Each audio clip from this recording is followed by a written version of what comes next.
Welcome to session 5 of Basic Principles of Accounting. Students, today we'll cover topics that include primary books, types of journal and petty cash book. So today students will come to understand what is primary book.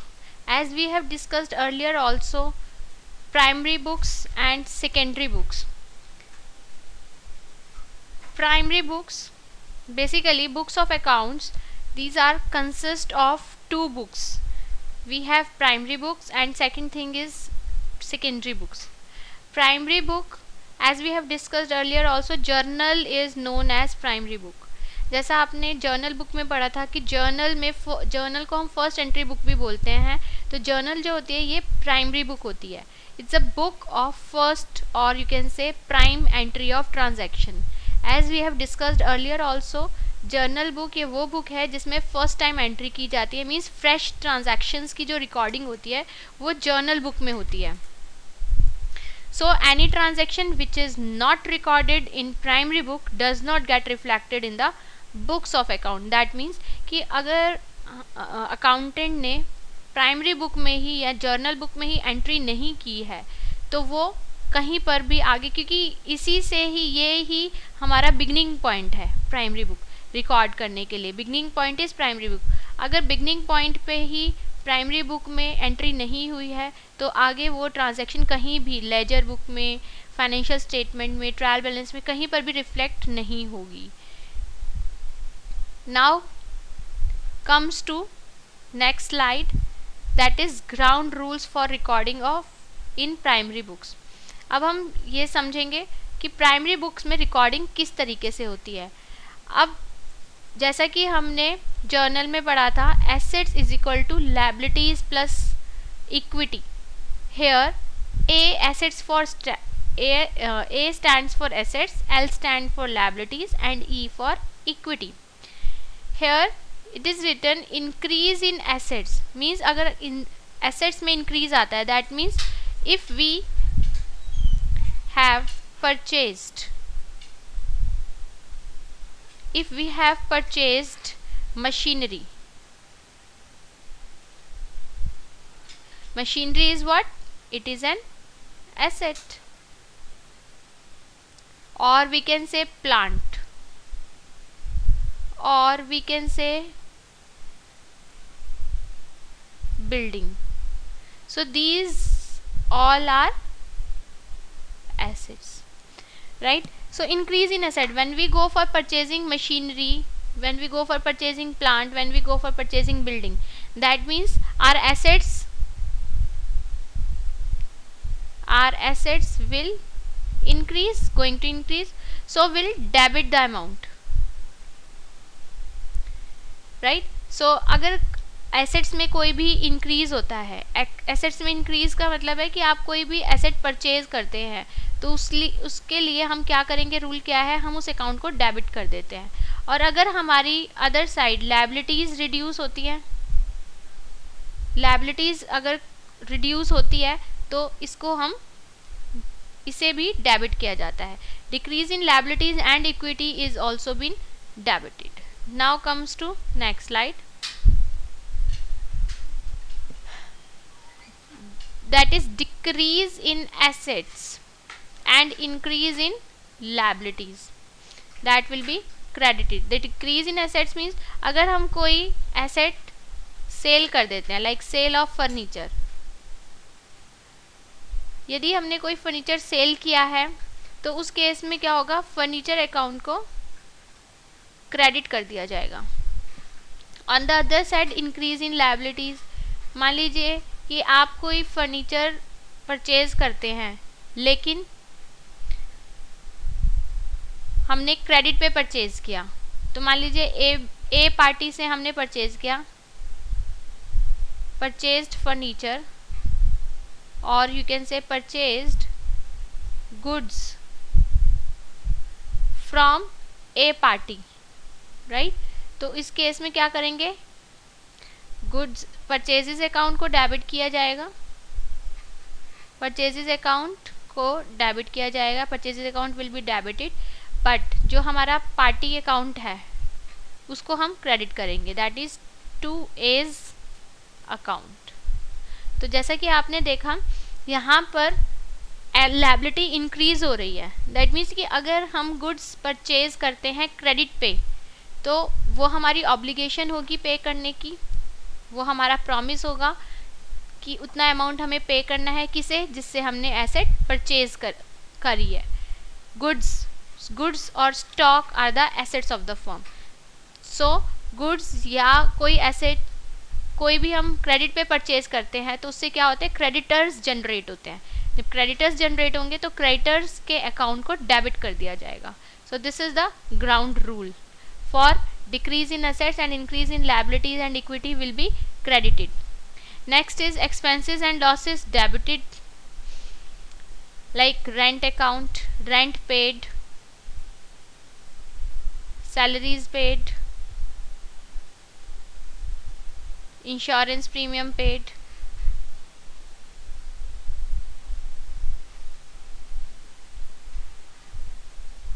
These all are expenses. These all are expenses, ये सभी expenses हैं business के, तो इन सभी के account को क्या किया जाएगा, debit. Now you can easily give the answer for income and gains. Just इसका ऑपोजिट हो जाएगा एक्सपेंसेस और लॉसेस का, इनकम्स एंड गेन्स। जैसा कि हमने पहले देखा रूल में कि एक्सपेंसेस और लॉसेस को डेबिट किया जा रहा है, ऐसे ही इनकम और गेन्स को क्रेडिट कर दिया जाएगा। अदर साइड अगर हम इंश्योरेंस प्रीमियम हमें मिलता है, इंश्योरेंस प्रीमियम रिसीव्ड, तो यहाँ पर क्या हो रहा है, हमें इनकम हो रही है, तो that means this account will be credited. ऐसे ही अगर आपको इंटरेस्ट रिसीव होता है, लाइक इंटरेस्ट ऑन इन्वेस्टमेंट, तो इसको भी क्या किया जाएगा, credit, that means it will be credited. So by this rule you can easily find which account will be debited and which account will be credited. Here example is also given to you. ABC Limited bought an equipment for rupees 5 lakh in cash. It is given in cash. अब यहाँ पर ये बताया गया है कि एक equipment purchase हुआ है। अब इक्विपमेंट क्या होगा, एसेट, रिसोर्सेज है ये बिजनेस के, राइट। तो इक्विपमेंट परचेज हुआ है लेकिन हमने कैश पे किया है इसके बदले, cash is also an asset. तो यहाँ पर दो एलिमेंट्स इम्बाइब्ड है, इक्विपमेंट एंड कैश। अब इसका इफेक्ट देखिए, अगर इक्विपमेंट परचेज किया जाता है तो इक्विपमेंट क्या होंगे, इंक्रीज होंगे बिजनेस में, इक्विपमेंट की क्वांटिटी इंक्रीज हो जाएगी। ऑन द अदर हैंड अगर आप कैश पेमेंट करते हैं तो आपका कैश रिड्यूस हो जाएगा, cash will decrease but equipment will increase, right.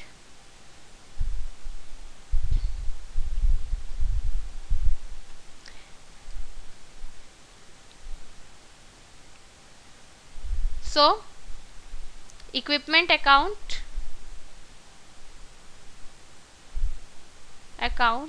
debit, but cash account will be credited. Now comes to second example. ABC Limited purchased raw material for immediate consumption. कितने का purchase किया उसने, 2 लाख का, और उसमें 50% उसने कैश पेमेंट की और बाकी का बैलेंस उसने बोला कि 1 मंथ के बाद देंगे। तो अब देखिए यहाँ पर कौन कौन से एलिमेंट्स इंक्लूड होंगे, purchase of raw material include होगा, तो इसका मतलब क्या होगा, ये हमारे लिए एक्सपेंस होगा।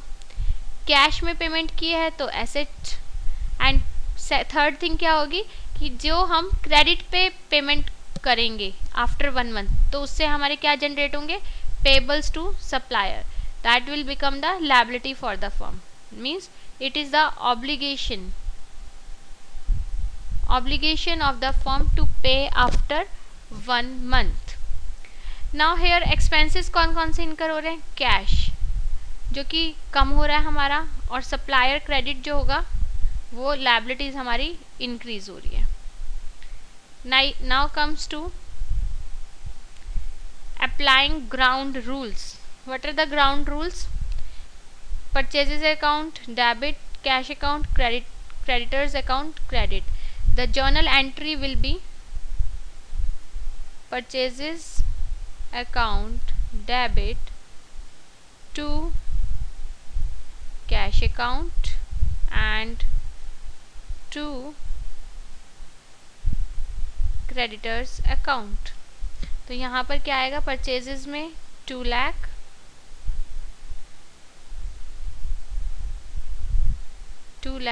Cash 1 lakh and creditors also 1 lakh. अब यहाँ पर 1 lakh क्यों आया, क्योंकि हमारी 50%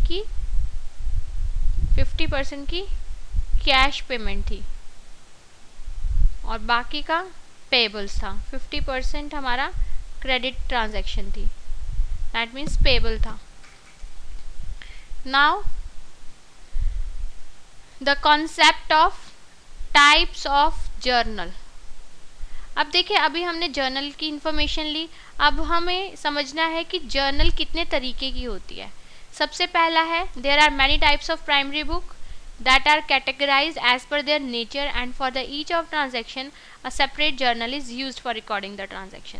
मीन्स जर्नल में ही आगे काफ़ी सारी टाइप्स आती हैं जिसमें कि हर जर्नल को उसको पर्टिकुलर यूज़ के लिए और पर्टिकुलर रिकॉर्ड रखने के लिए यूज़ किया जाता है. Since transactions are recorded in journal chronologically means date wise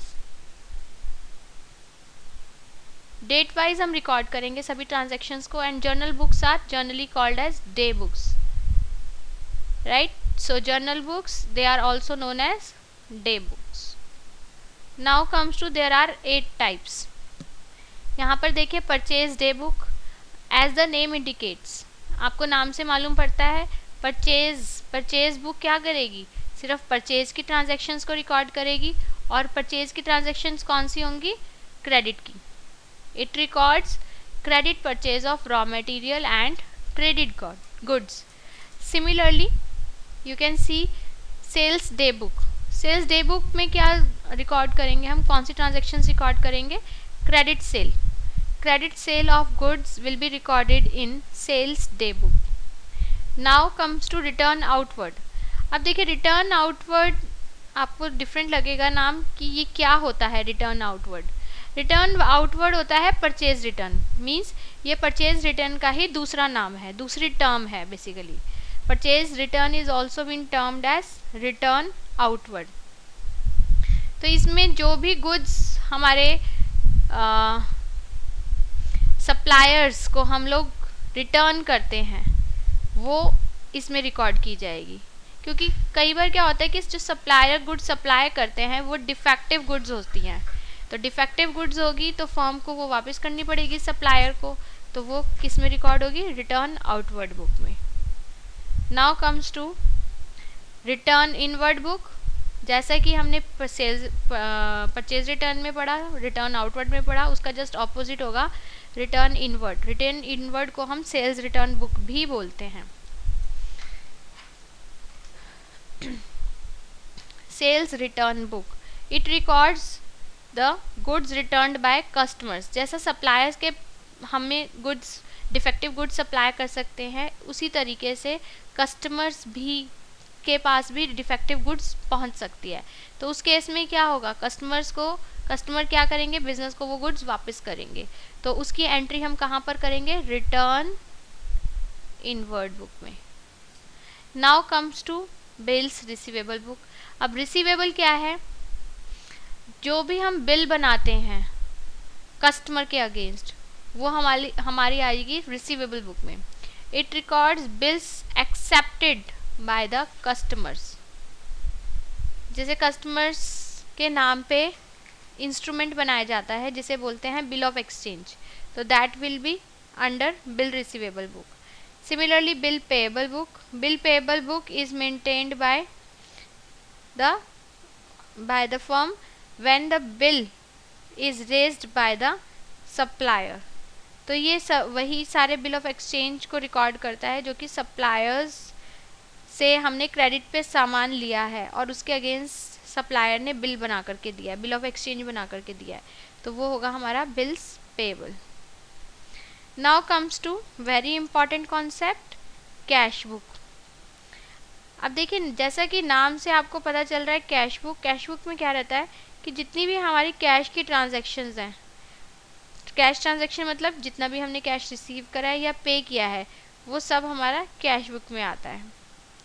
उसके बाद आता है हमारे पास journal proper is it records all the residual transaction जो कि जर्नल बुक्स में नहीं आई हैं, जो ट्रांजैक्शंस जर्नल बुक्स में इंक्लूड नहीं की गई हैं वो सभी ट्रांजैक्शंस जर्नल प्रॉपर में एंटर की जाएंगी। Now is the types of cash book. अब देखिए कैश बुक क्या है, जहाँ पर कैश का रिकॉर्ड मेंटेन किया जा रहा है कि कैश की रिसिप्ट कितनी हो रही है हमें या फिर पेमेंट कितनी हो रही है। तो यहाँ पर हम 3 तरीके से कैश बुक मेंटेन कर सकते हैं। Single column cash book that records cash receipt and cash payment only, कि कंपनी ने कैश कितना रिसीव किया और कैश कितना पे किया, ये होगा हमारा सिंगल कैश बुक में। So it has only 1 money column on each of the debit and credit side of cash book. Now comes to double column cash book। अब देखिए double column as the name indicates it is called as 2 column cash book which consist of 2 separate columns on the debit side as well as credit side for recording the cash and discount। sometimes क्या होता है कि suppliers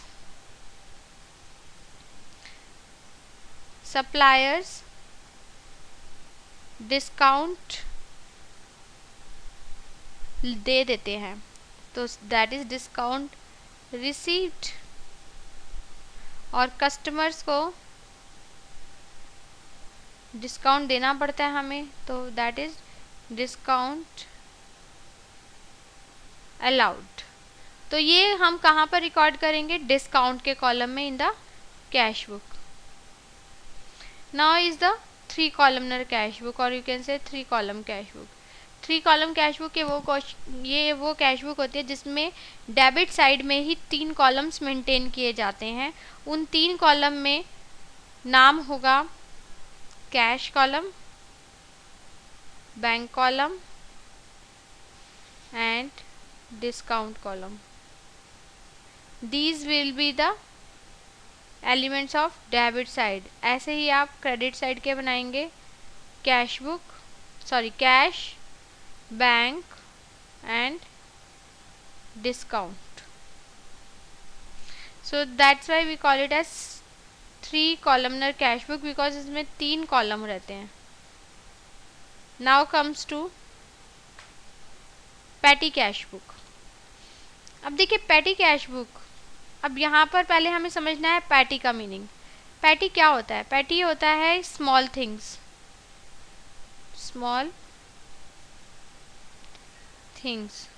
और petty cash book मतलब petty cash book is maintained to record petty expenses.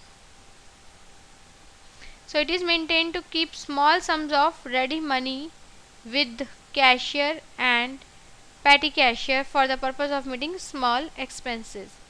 Means petty cash book ये इसको वहीं पर रिकॉर्ड किया जाता है, वहीं पर ही मेंटेन किया जाता है बेसिकली, जहाँ पर डेली के बहुत छोटे छोटे खर्चे होते हैं, लाइक 2 रुपीज़, 10 रुपीज़, 12 रुपीज़।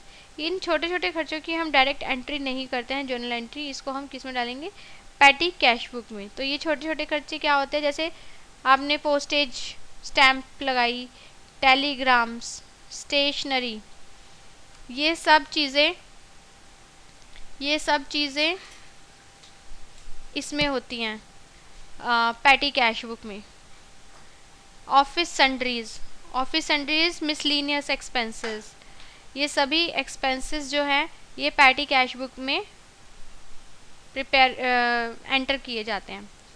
उसके बाद है bank in the cash book, book in which petty cash expenditures are recorded is termed as petty cash book.